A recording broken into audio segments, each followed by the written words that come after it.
Recording. Ugh. Oh my goodness. Oh my goodness. So, Miss Missy, what have you been up to that's gotten you so tired? Well, Angela, I started off my night having a nice little girls' night. Ooh. Went to dinner, drinks, and then a couple of us decided, well, three of us decided that it would be a great idea to go to Javier's, just have another little like after dinner drink. What's Javier's? Javier's is a really nice Mexican restaurant. Oh, okay. It's a chain, but there's one at like a UTC. Ooh, UTC. Okay. Yeah. You were being bougie. Yeah, a little bit. A little bit. We were dressed for the occasion. And we're waiting for, somebody to come take our drinks in the little bar area. And the waiter comes up to us and says, "Hey, ladies, there's a gentleman over here. He's really nice. He's a regular. He would like to buy you guys around if you're open to it." Ooh. Well, that, we obviously accepted and went and started having a conversation with this nice gentleman. 'Cause it was very nice. It's very nice. And then somehow we ended up at a strip club. No. Yes. What did this guy look like? Did he look like a mafia don or something? Or No, he was a good-looking guy. Okay. Very, nice, good-looking guy. Lifts weights. Ooh. Was he tall? He was not tall. Oh. No, I know. Did he have a big booty? At least? He did. Ah. Yeah, he can squat a lot. Doesn't skip butt day. He does not. Interesting. Does not. So we ended up at a strip club until 2:00 in the morning. Where'd you guys go? Pacers. It's the only acceptable strip club. Listen, it's the only acceptable strip Pacers? club in San Diego. San Diego has like a lot to offer, but not in the way of strip clubs. No. Oh, did I ever tell you that you know how like we traded from USADA to the new USADA? Uh-huh. So for that last week that we were with USADA, I put my whereabouts at Pacers 24/7. That's amazing. And I was like hoping to God that they showed up at Pacers going, is Angela Hill here? That is amazing. I love you for that. That's fucking hilarious. I'm so mad they didn't go though. How do you know they didn't? Oh, because they would have called. They would have, they would have been like, "Hey, you're not." I was so mad though because my last, I think I told you about my last USADA experience. It was just really fucking weird. So I was like, you know what? I'm going to put all my whereabouts at Pacers. But it was like we had 1 month left. And I'm like, I'm going to be at Pacers all month. Just fucking shaking my titties, collecting dollar bills. Come find me. Well, I was shaking my booty and throwing ones last night. Nice. And that is why I am a little bit delayed today. What time did you get home? I think about 2. Yeah. No, I think we left like a little bit after 1. Yeah. My bedtime is like usually by 10. So okay. that's a big.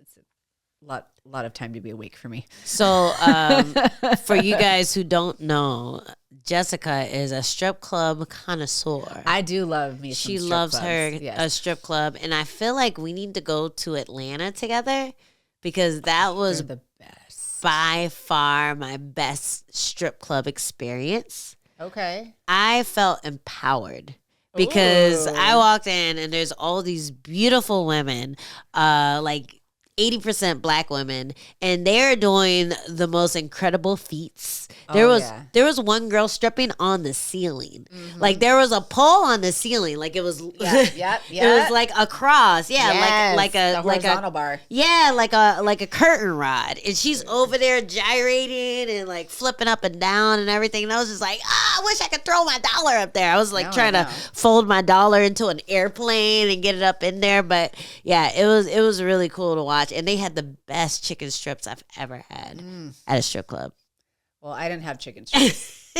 I had lots of alcohol, though. I wouldn't trust the Pacers. Chicken strips. You got to get chicken strips in Atlanta. Fair point. Fair enough. But yeah, that's awesome. That's fun. So what happened with this guy? Was he just happy to hang out with you guys at a strip club? No, like, exchange of numbers or anything? Oh, no, we exchange Instagrams like, you know, Okay. adults do these days. There's no numbers needed. But yeah, we'll keep in touch. Yeah, keep it cash. Yeah, keep in touch. Fine. Well, we definitely have to keep in touch with our YouTube followers while there's no fights. So you guys let us know in the comments what you want us to talk about while we're out, while we don't have any fights coming up. We'll definitely break down the fights coming up, but I feel like we don't have to do that right now. Oh, you don't want to talk about far it. away. They're so far away. Yeah, They're we so might get far it might get a bit away. redundant. Do you want to talk about the one-armed MMA fighter who killed his opponent? Oh my God. Yeah. Do you remember Nick Newell? Yeah. Yeah, I still so- follow him. Yeah, so he was a really sweet guy, but he had a similar thing. I think that guy, his arm didn't get cut off, right? It looks like he was born with one Yeah. arm. Yeah, so Nick Newell was one of the first guys that I knew about who was just able to destroy people like in striking and grappling, and he only had one arm. But this guy, the funny thing about this guy is he looks totally out of shape. Yeah. He looks like he does not belong in a cage. No. So where did this happen? In Brazil? In Brazil. Okay. So that's one part of the story that makes it even more magical.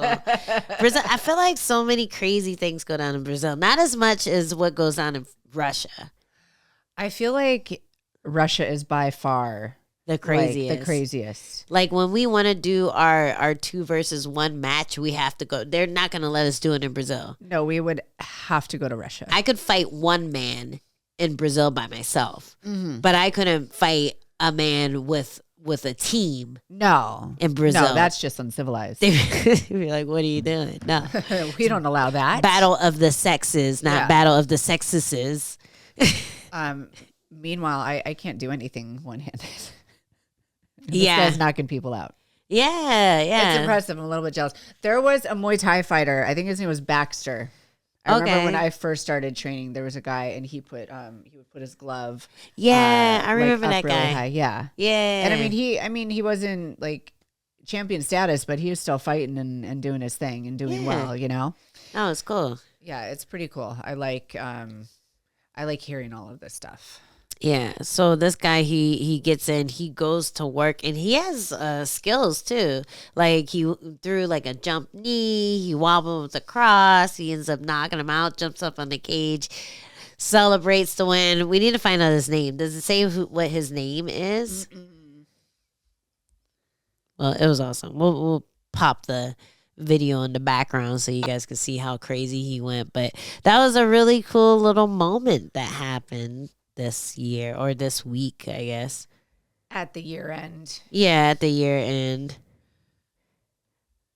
But yeah, there is also a couple of fights that we should probably talk about on UFC Tampa. The chick fights. I feel like people always want to get our opinion on. Yeah, we had Miranda Maverick, who fought your girl that would fight with her boob showing. Horth. Horth. I am Horth. Horth was doing a good job. Yeah, she was doing her thing. She was doing really well. She made Miranda look a little green there. She did, didn't where- she? There Yeah. was a big size difference too. And Miranda's not. She's short, but she is like not a small girl. She Yeah. is like farm strong. I feel like she was taming a horse. And I felt like she was trying to break Horth in a way that we don't usually talk about in MMA. Like not the MMA breaking her. She was just trying to like ride her a bit, make her go in circles. Yeah. She was lunging her in there. There were a lot of moments where I was just like, man, I feel like Miranda usually has a better command over what to do, but we haven't really seen that much of Horth, so we don't really know how good she is. And I think this proved that she is capable of using her body and her size advantage, or at least bigness advantage in a way where it's going to give a lot of people trouble. Yeah, I'm excited to see more matchups with her. I was kind of caught off guard by this. This was a short notice fight, right? Yeah, she was supposed to fight Tracy Cortez. And that's who she was calling out again afterwards. She was kind of talking some stuff at the post fight presser. Shit. Yeah, good for her. Yeah. The squeaky wheel gets the oil. Yeah, and you know what else gets the oil? The butt cheeks. I How did you know? Because where else does the oil go, Angela? There is no other place, especially in the context of MMA. No. The oil checks are in the cheeks. Oh, man. Dude, Miranda's butt cheeks were out. I'm wondering if she just like hit more squats this camp or just sized up a little bit. Didn't realize what size her shorts were, but I'm like, I think I might have to do that in my next fight. Like I think my last fight I wore mediums. I might have to go with the extra smalls. They were cute. Her cheeks were popping out and it was cute. I was like, okay, Miranda, like just get the extra short ones and the extra small. I'm like, I've always loved boy shorts. Those are my favorite, like, look of what my butt looks like. You know, like the boy shorts. Not the thong. It's a little too much. Not the, like, bikini panty. I feel like it's not as flattering. Cheek. Yeah, just a little under butt. Like, I feel like under butt is the best. And that's whenever the cheeks pop out, that's what you see. With Holly Holm, with Miranda, with who else has the cheeks popping? I think that's it. There's more. There's more. I just can't think of it. Usually it's accidental, but I might have to make that happen on purpose. Yeah, why not? For the fans. You know what you got to do? You just got to stretch them out a little bit more. That's all. So they fall. Like what you do with the sports bra, you put your foot in it and you pull. Yeah, to like break that up elastic. Not for the under boob, but just so you can breathe. Yeah, that thing is pretty restrictive. Yeah. Although it's gotten better. It has. The elastic has gotten better where it's like it still hugs you, but not to the point where your ribs can't like expand. Yeah, it's like a girth strap on a horse. Like they like it's bad. Lots of horse references right now. Right. But yeah, the Miranda's cheeks were popping, and I don't know. I feel like people are kind of, I don't know, thinking that she didn't perform as well as she should have against this girl who was short notice. But as always, things age in a certain way. And I feel like Horth just showed that she was kind of legit. Yeah. And we didn't really see that before. Yeah, I think so. I agree with that. I think that she just didn't really get to showcase herself. Her last fight in the UFC against, was it Petrovic? Yeah, maybe. Yeah. Yeah, it was the girl whose titty popped out. Yes, the titty pop out girl. Yeah. See, Miranda didn't care that her cheeks were popping out. She was like, you had two down girls in there. Yeah. You know, if the boobs or the cheeks popped out, they were still going to fight. That's what you want in a fighter. Fighting. That's what you want in a fighter. No distractions. You can't worry about that stuff. You just got to worry about kicking ass. Yeah. And they did. Yeah. Which other one you want to talk about? The other one, the other girl fight, Kanuuutson or Kanuuutson, as someone corrected us on our page. Kanuuutson. Is that really? It's Kanuuutson. Is it? It's like the K is like a K apostrophe almost. Kanuuutson. Instead of like a knife. Instead of a knife. Yeah, exactly. Knife. Knights of Babylon. Yeah. Kanuuutson and versus Piera Rodriguez. Yes. La Piera. That fight, I was totally wrong about. I thought that Kanuuutson was a little stronger with takedown defense, and she'd be able to keep her away with her length. And La Piera just ran right through her. It was pretty. It was a pretty good showing. For her. That was like the best game plan that you could have against somebody who's so crisp and sharp on the feet with striking. Yeah. You know, I think that's what she had to do. She did what she had to do and got the win. She seemed to be kind of punching short too. Like I don't know if I just didn't notice last time, or maybe she had a different game plan against Piera, or maybe the fact that she was closing distance so fast, she didn't have time to really get the length out on her punches, but she seemed to be just like kind of punching here, and Piera was just able to dip right underneath and get the takedown over and over again. And it was like that reap takedown, you know, like she was just going for the double, stick her leg out, trip her, and it worked every time. Yeah, maybe it was on Kanuuutson's. I said that right? Yeah. Maybe on Kanuuutson's side, maybe it was that she was worried about the takedown, and so she just wasn't committing to those punches. Yeah. And in that case, like you really have to hurt and make your opponent respect you if they're going to keep coming in for those takedowns. Like you have to fend them off in some way. You have to basically make them respect your boundaries. And she did not. She did not. She did not. She was like, "You're lucky I'm not headbutting you right now." Oh, yeah. That was her last fight, right? Yeah, it was. I was on that card. Yeah. I think so. Yeah. Or were you on the card? No, I remember watching that on TV. Yeah, okay. I was on that card. I remember watching that. Yeah. And I was shocked. And I was waiting to pee for USADA or whoever it is for the for the Nevada State Athletic Commission, and all the doctors were at the cage because this girl had headbutted her, and they were waiting for for something to happen. Yeah, I know. They just had to like figure out what was going to, because they were just in the cage for a long time. Yeah.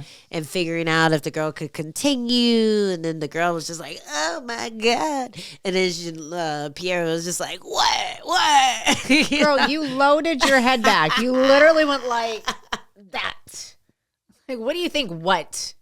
You know what you did. Keep fighting. It's fine. You're fine. I didn't do it that hard. It was an accident. I slept. I slept backwards and then I slept forward. Like, oh my goodness. So meanwhile, I'm just like, I really have to go. I'm like, can one of the guys watch me pee? Like, I don't care. It's fine. I'll sign a waiver. Yeah, I don't care. Yeah, so that happened on my fight card. So it was good to see her bounce back from that moment, because that could be career defining, you know, when you foul someone. Like what about the guy who bit the guy?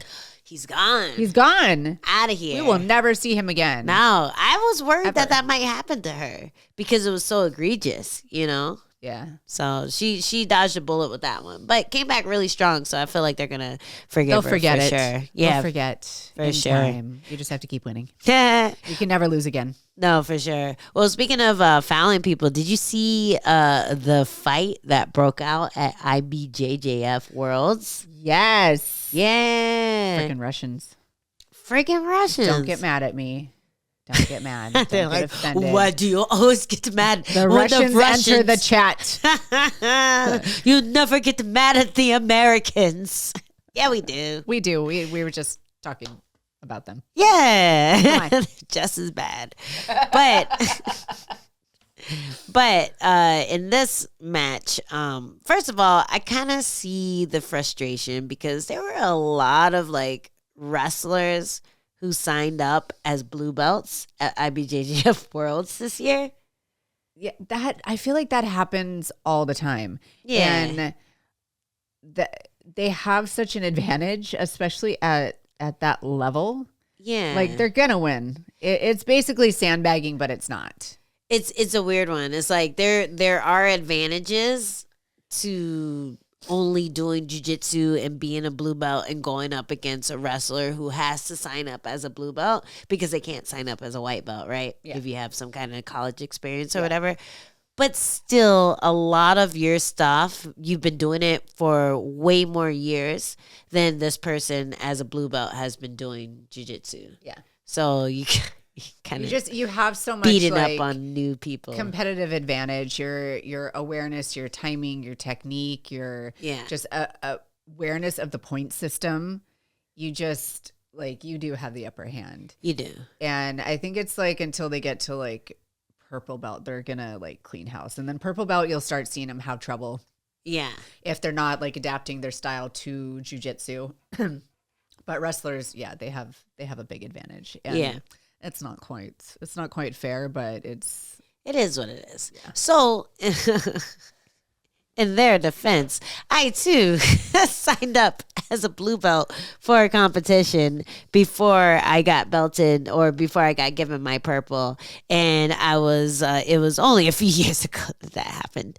But it's like one of those things where if you want to get belted legitimately, you have to kind of go through that process. Yeah. So you feel like a dick, but eventually you're no longer signing up for competitions and being a dick. Like eventually you're getting competitive matches as opposed to just smashing everybody. Yeah. So there was that one girl, Helen.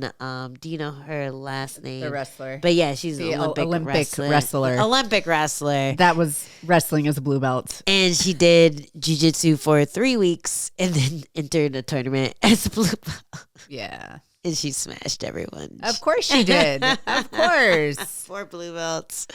But they'll be fine. They just started doing this kind of thing. Like, they'll be fine. They'll go on to be better athletes and then or they'll never compete again because they're so crushed and heartbroken. Or maybe their necks don't work right because they didn't know how to defend the choke that this wrestler put on them. Yeah, and they can no longer comfortably work their job, have to go on disability. It's a terrible thing that could have happened to them. She got suplexed. Oh my God.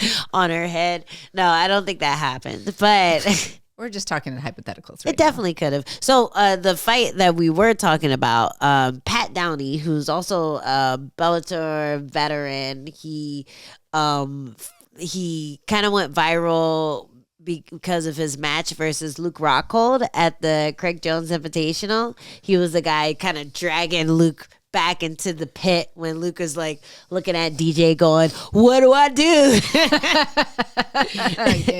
Turn and face your opponent, please. Yeah, and Pat Downey just like goes the fuck and jumps on his neck. So this guy is kind of a playful person. He doesn't take the competition like so seriously that he doesn't have fun in it. And he was doing that at IBJJF against a bunch of blue belts, and people were getting offended.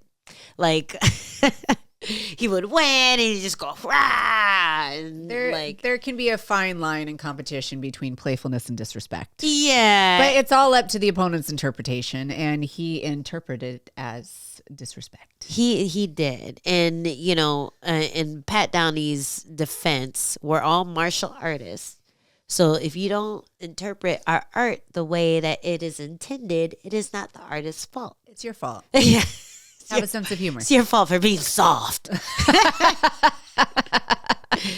So this Russian guy got really angry after Downey beat him in the finals, and I think he submitted him and he went unconscious. He woke up and I guess Downey had been gone. No, that was after. Oh, that was after. He taunted him after. So I don't know if he tried to talk to him or ask if he was okay, or there was some sort of interaction and the Russian guy just threw hands. Yeah. Or he was trying to come at him, and then he made this comment, and then the hand came. Okay. So he didn't start it. The Russian guy started it because he was bitter. And I think I saw he said something like, "Oh, I'm going to get a real Russian black belt to come beat your ass." And the guy was like, "All right, get your friend Khabib because that's he was like, Khamzat, because that's the only guy who's going to do it." And then the guy got mad and went and tried to teep him and punch him. God. And yeah, it became a thing. But I feel like they should settle it in the gym. Like wherever Pat Downey trains, like he should invite him to a sparring session. I think we should sell tickets to it. Ooh, that'd be good. 2 straws. We'll do commentary. 2 straws. Let's go. Let's hit him up. We should talk to him. We should. I just followed him and he followed me back. So. Oh my God. Maybe right, we so can have make an it happen. N. We have an N. I got to follow the Russian guy too. I got to find his at. I don't think he'll follow you back. No, he won't even look at me. He'll kick me from his follow list because I'm a woman who wears sports bras occasionally. How dare you? Just revealing yourself. Awful. But But no, that would be fun. But I don't know. I think it's funny. People getting so heated at a jiu-jitsu tournament. I get it. Like I get really frustrated just because of the restrictions of a grappling match. Like if someone like cross faces you really hard or just like does something kind of dirty, you want to retaliate. You want to punch him in the face. Yeah, and IBJJF is so strict that if you do anything, if you cuss at someone, if you look like you're gonna cuss, if you even look at the ref. If you even look like you have a question at the ref, you're disqualified. DQ. Yeah. DQ. So, and that's after paying a shit ton of money to be there, to get a hotel room, to like do all this shit. You train so hard. It sucks. Yeah. So I get the frustration, but I think the guy was taking himself a little too seriously against Pat Downey, who was obviously just having fun with the experience. And on a bright note, he got promoted after that. Thank goodness. Now he'll be competing at Purple Belt, which is going to be a lot more competitive. Yes, hopefully. You never know with MMA fighters. I feel like Phil Davis is still a blue belt. I think he might be. I think he might have gotten his purple recently. Which is just, it's still, you just really, look at it, you're like, that's not right. It's not fair. It's not right. I watched him submit my coach. Like, dude, that's fucked up. Yeah. But, you know. Everyone's on their own jiu-jitsu journey. Yes. It looks different to everyone. I just got my brown belt. I wish. Easy. My brown belt. Oh, yeah. We haven't said that yet. Yeah. Jessica was there. She knew it was happening. She didn't spoil the surprise. Now I'm good. I'm good at not spoiling surprises. She also didn't get to smack me with a belt. I was pissed about that.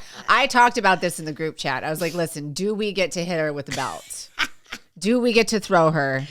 I was told yes, it didn't happen. Aw. You can still throw me if you want. I'm going to hit you with a belt. I'm going to do both. That'll be in the member content as well. This is as much my moment as yours. Yeah. It's going to look like a hate crime. I feel like that's why it didn't happen. It's like there are very few black people at that gym. So I feel like they were like, I don't want any video of this getting out.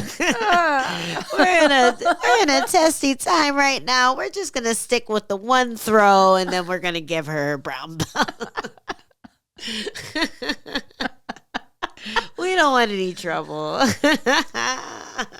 I mean, it's valid. However, one person can do it, but multiple, it might look a little sketch. Like, oh, Rodney King over here getting a promotion. Damn. Oh, man. Yeah, we want to avoid that. That's fine. That's fair. I'm still going to do it just with no cameras. Yeah, there you go. No film. We've taken way out of context, and we'll end up on ESPN MMA for some weird shit that they do. It will, because they love starting drama. They do. They're the worst with that. Oh, my God. I wonder who their person is. Some fucking who their content creator is. Some 16-year-old. It's got to be like an intern, right? Yeah, some intern drama student. Oh my goodness. Marketing / better. drama student. I also got to commentate for Cage Warriors. Yes. This week. How were those? Oh man, it was crazy. It was similar to this UFC Tampa card, where I feel like everyone wanted to make a statement, and there were a ton of finishes. So on the Cage Warriors card, it was every fight. Every fight was a finish. Now, granted, some of those fights were like, okay, we know what's going to happen.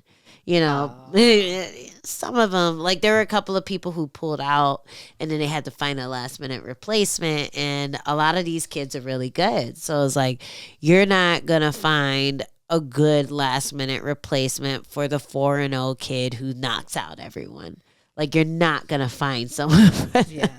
But they found someone who could at least show up and let them fuck them up real quick for their family members and friends. And so I hope he got paid a little extra for being a sacrificial lamb. I hope so. For being the goat in Jurassic Park. Yeah. Poor guy.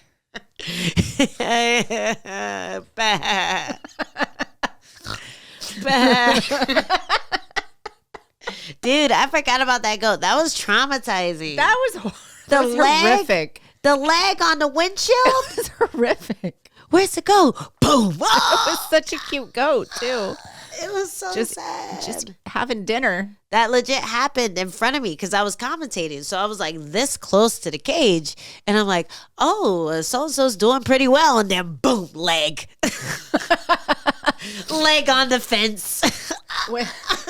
I always get really embarrassed whenever I like CFFC when I was doing commentary for them. My reactions to some of the knockouts, like you have to train these reactions because they're like really honest reactions. Yeah. I talk to God a lot during my reactions. Holy shit. Jesus Christ. Oh my God. Save somebody, help him. Jesus wept. And whenever they like play it back in a highlight, I get like secondhand like mortified again. I'm like, God darn it. Yeah. It took me a while to get used to it. Every highlight of Cage Warriors has me saying something stupid on it. I'm like, why? Yeah, but people like that. They like the real, like, authentic reactions because they're probably thinking the same thing. Like they're probably saying "holy shit" the same time you're saying "oh my goodness" because you can't say "holy shit" every time. You can say it a couple times, but if you want to be brought onto bigger platforms, you shouldn't curse. Probably not.